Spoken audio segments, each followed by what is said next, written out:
Whenever I make a video on PhD or scholarship related to it, the comment that I receive the most is how much does a PhD actually cost? What are the expenses? What is the income level? What is the stipend you get? Everything about money. And today's video is going to answer all your queries regarding these questions. It is so soothing to see that research scholars, before getting admitted for PhD, they have so much curiosity about finances and they want to learn more about that. So let's talk about that. Let's talk about paisa. Let's talk money. In today's video, I'm going to share about the different kinds of expenses a PhD scholar has to undergo, what are their amounts. Next, I will show you exactly how much I have paid in these 5 years. So I have completed 5 years of my PhD and I am in the process of submitting my thesis. So in all this, how much fee I have paid. Then we will see what does your income consist of. Income doesn't mean just your salary. There are several headings such as contingency, HRA. What is that amount that we will see? Exactly how much money you will be left with in your hand, considering all the income minus all the expenditure. So what are we waiting for? Let's start with today's video. First things first, here for PhD, I'm going to consider a duration of 5 years. Most of the external funding agencies also consider 5 years as the duration. Now, BITS has a policy of 4 years of PhD, and you have to give a letter if you want to get it increased by 1 year. So if that is the case, then most of the research scholars usually finish their PhDs by up to 5-year mark. All the amounts mentioned in this video are in Indian rupees. The fellowship is for a full-time PhD. Part-time PhDs do not generally receive any kind of fellowships and their cost structure also would be quite different. However, if you are a part-time student, you will get an idea of how things operate as far as a full-time PhD goes. For this particular template, I will be considering institute fellowships. Institute fellowship means the money that you will get when you enroll in that particular institute. Say, for example, you are taking admission for PhD in BITS. So BITS will give salary to those students which are not under any kind of external fellowship such as CSIR, UGC. That structure is different. The reason why I'm considering institute fellowship is because that is the majority. If say suppose research scholars are there, then around 90 would be on institute fellowship and 10% would be on different other fellowships. If you have cleared any central funding agencies exams such as CSIR, UGC, or you are an Inspire fellow, then also I would like you to watch this video because of 2 reasons primarily. Here I will be also discussing with the income which is there, which is similar to what other scholars get with external funding agencies. Here and there, few differences are there, and I will mention those differences as you tag along. And also the second thing is this video would give you an insight into the different kind of expenditures which are happening. For the purpose of this video, I am using the template of PhD in BITS. If you are a research scholar planning to take admission somewhere else, or if you are a student, master student planning to take your admission in any other government college or so, then also this video would be quite useful because of the details that I would be discussing. You will know exactly what I say as the video progresses, but irrespective of which institute you are in and where you are taking admission for PhD, for all those who are planning to take admission in India, today's video would be definitely helpful. All the expenses that I'm sharing below are available on their website whenever you register for PhD. Also, as a research scholar who is already into PhD in BITS, we also get emails from time to time regarding the expenses and fee structure or fee schedule. So I will use all that information in this particular video. Let's move on to the type of expenses. What are the different ways where you will be spending your money? So I have divided these expenses into two types. Okay, first is one-time expenses, and second is recurring expenses. Let's discuss one-time expenses for now. One-time expenses are those which you pay for your PhD once. Okay, you pay it once and the deal is done. For example, the application fee that you pay when you are enrolling for an interview for PhD, that is a one-time expenses. You are not going to give PhD interview again. And there are several others. Let's have a look at the different amounts and the different headings under one-time expenses.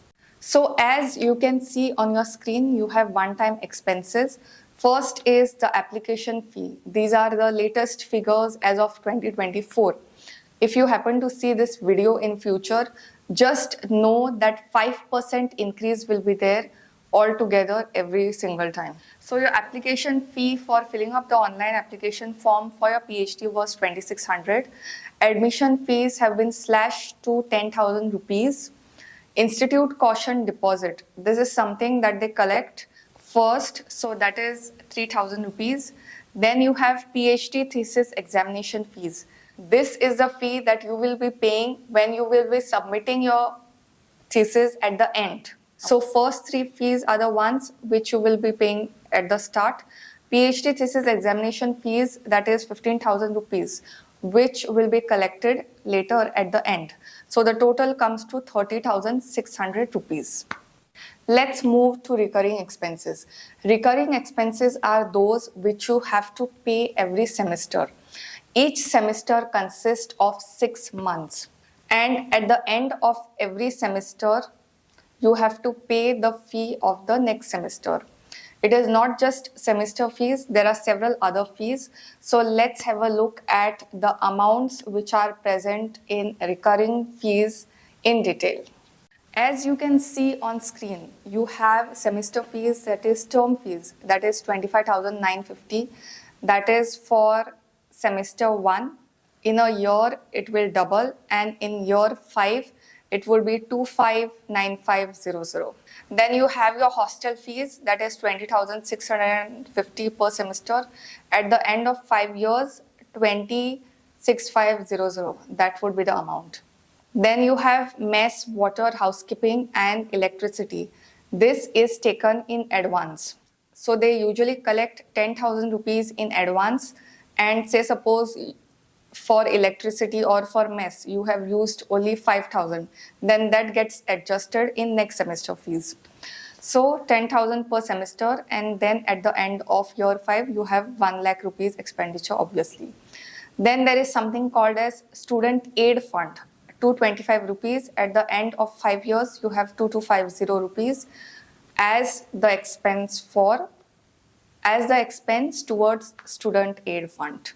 So at the end of 5 years, your recurring expenditure would be 568250. Let's calculate the total expenses. Your total expenses would be one-time expenses plus your recurring expenses, which comes to around 5,98,850 rupees. One thing I would like to mention is whenever there is PhD brochure, there is an amount dedicated for summer term. Now, summer term is the duration which is there between semester. So once a semester ends, before the next semester starts, there is usually a particular amount of holidays. Okay, these holidays are usually applicable for undergrads and masters, not for PhD. So the concept of summer term is given in brochure, but in these 5 years, I have never paid for any summer term or any amount dedicated to summer term. I have not paid.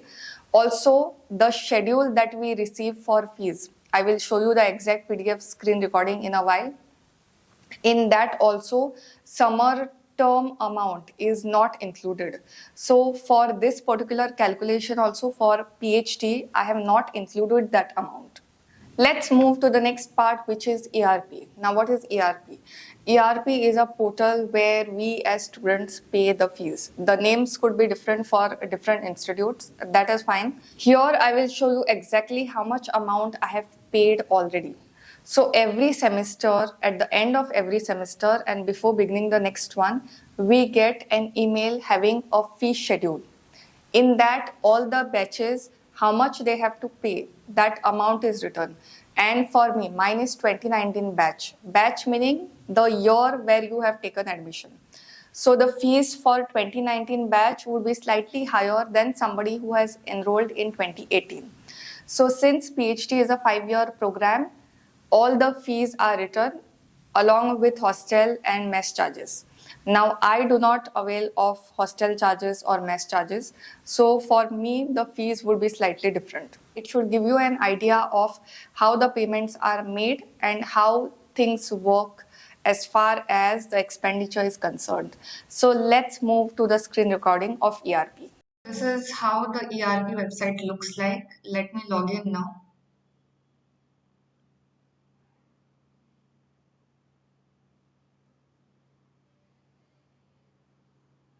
So this is the page. Let me show you. Let me go to my finance. This is where we make our payments. Okay. So these have been all the transactions that have been completed for past so many years.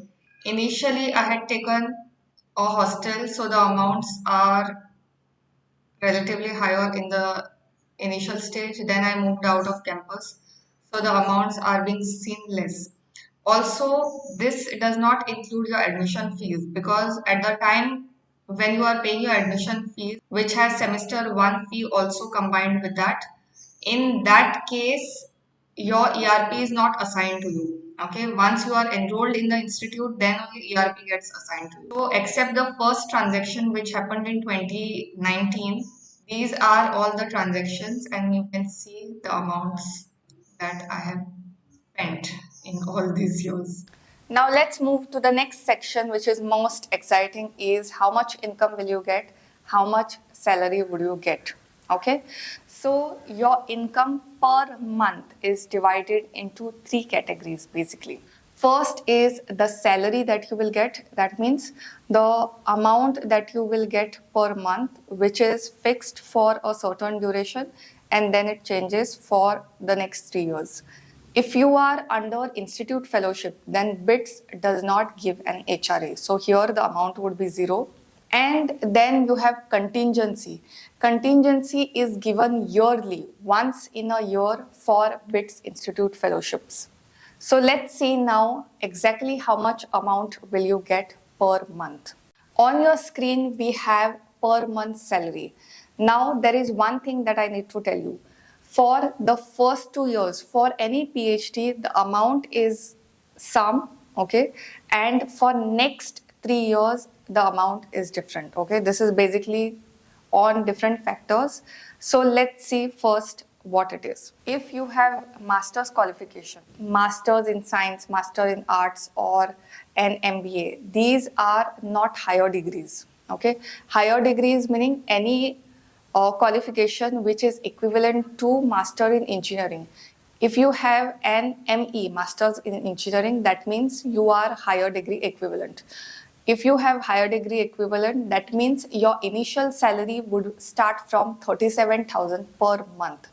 But if you are somebody who has done bachelor in engineering and you are directly enrolling for PhD, if you have done master in science like me, or if you have done master in arts, or say suppose any kinds of these general disciplines where you have done masters apart from engineering, then in that case your salary would start from 34,000 per month and this would continue for first 2 years.